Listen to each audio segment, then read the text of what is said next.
Associate sponsor UltraTech cement. कुठेतरी वाचली त्याची इन्क्वायरी आम्ही मागितलेली. आता लोकांना शोधणं ही आमच्या सगळ्यात प्राधान्याची गोष्ट आहे. काल रात्रीच आप्पासाहेब जगदाळे पहिले इथे पोचले आणि त्यानंतर आप्पासाहेब आणि सगळी जी यंत्रणा आहे त्यांच्याशी आम्ही सातत्याने कॉन्टॅक्टमध्ये होतो. यंत्रणेने आणि मी NDRFचेही आणि प्रशासनाचेही आभार मानते की लगेच इन ॲक्शनमध्ये येऊन त्यांनी पटापटा इथे सगळी यंत्रणा लावली. पण काल रात्री इतका चिखल आणि अंधार होता की काही दिसतही नव्हतं.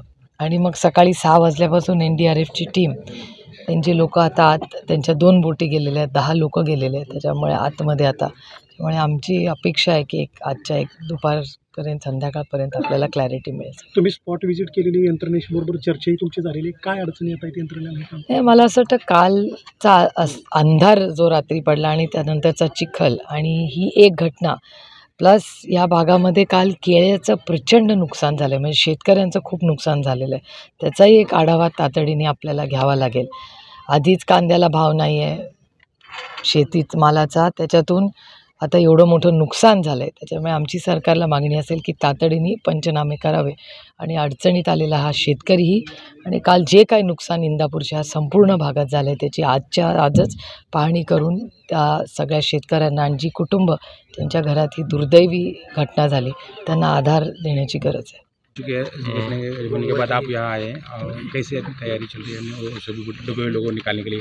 हमें कल ये सूचना मिली थी और जैसे सूचना मिली तो हमारी टीम तैयार होकर रात को 2 बजे जो है कैंप से पुणे में हेडक्वार्टर से मार्च कर दिया था कमांडेंट महोदय के आदेश के अनुसार. तो 5 NDRF की टीम यहाँ पर 20 रेस्क्यूअर के साथ आ चुकी है जिसमें 2 महिला रेस्क्यूअर भी हैं.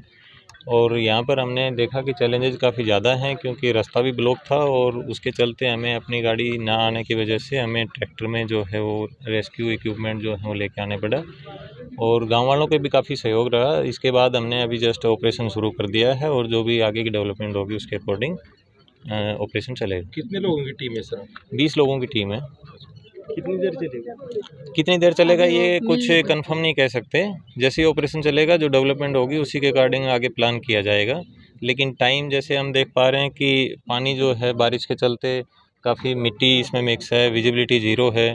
साथ ही हमें डेप्थ भी अनइवन डेप्थ है, कहीं ज़्यादा कहीं कम. लगभग बताया जा रहा है गाँव वालों के द्वारा कि 50 फीट तक यहाँ पर डेप्थ होने का है. तो उसी के अकॉर्डिंग अभी फिक्स टाइम नहीं बता सकते लेकिन हम कोशिश करेंगे कि जितना जल्दी हो सके रेस्क्यू ऑपरेशन किया जाए. Associate sponsor UltraTech cement.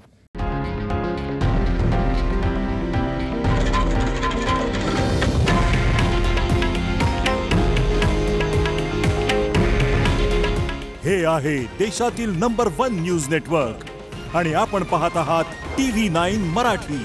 काळजी तुमची, हित महाराष्ट्राचं.